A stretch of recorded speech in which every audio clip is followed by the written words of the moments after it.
အခုခတ်နေတာကတော့ကျွန်တော်တို့မြန်မာနိုင်ငံတွင်းမှာရှိတဲ့ရှင်နံတွင်းတွေပဲဖြစ်ပါတယ်ပေါ့နော်ဒါလက်ရက်ရှင်နံတွင်းတွေဖြစ်ပါတယ်ဒါအခြားနိုင်ငံမှာမဟုတ်ပါဘူးเนาะအဲ့တော့ကျွန်တော်တို့မြန်မာနိုင်ငံကဒါဒီလောက်ဆိုရင်တန်ဖိုးရှိတဲ့ရှင်နံတွင်းတွေရှိပါတယ်ပေါ့မင်္ဂလာပါအဲ့ဒါရေနံတွင်း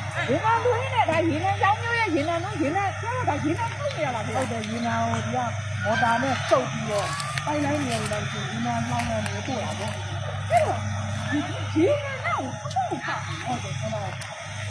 ဟောရရရမှာဒီတက်သွားပြီးတော့ရေနံကျတော့ရေနံနဲ့ကြာတာဟုတ်တာကြီးမကတ်တော့ဖုန်းတာကြီးမကတ်ဖုန်းကိုအရင်မကတ်နေတယ်ဘလို့ကင်မရာကိုဆွဲပြလေရေနံထုတ်နေတာဟုတ်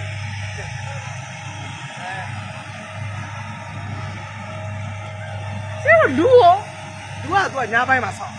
နေရဒီလိုပဲဆောက်ဒီကဲမှာဒီလိုပဲဘာမှမဖြစ်ဘူးလေဟုတ်လားညာပိုင်းနာမှာသူကရေနံလုံးသမားကြီးဆောက်ရေနံထုတ်နေတာပါလို့လူမရှိဘူးတဲ့နော်နှင်းကမိုင်းကသူ့ဘာသူမောင်းနေတာလေ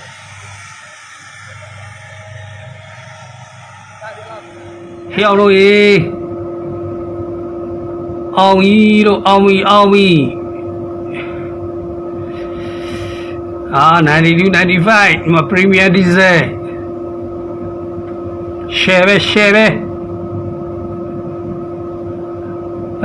စားရအကုန်လုံးလက်တွဲပြီးခေါ်တဲ့တငယ်ချင်းမိတ်ဆွေပေါင်းသေးတယ်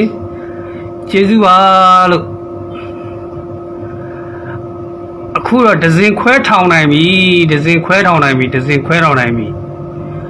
ဘယ် share မှမပါဘဲနဲ့ဒဇင်ခွဲထောင်နိုင်ပြီစီတန့်ချက်ကတော့ဒါတစ်ချက်ရှိုးလိုက်တော့စားတရအတွက်အားလုံးကျေးဇူးပါဒါကုန်ကျန်းနေရှိရပေါ့နော်ကုန်ကျန်းနေရှိရကိုကျွန်တော်တို့ကကုန်ကျော်ထုတ်လုပ်နိုင်မယ်ဆိုလို့ရှိရင်မြန်မာနိုင်ငံ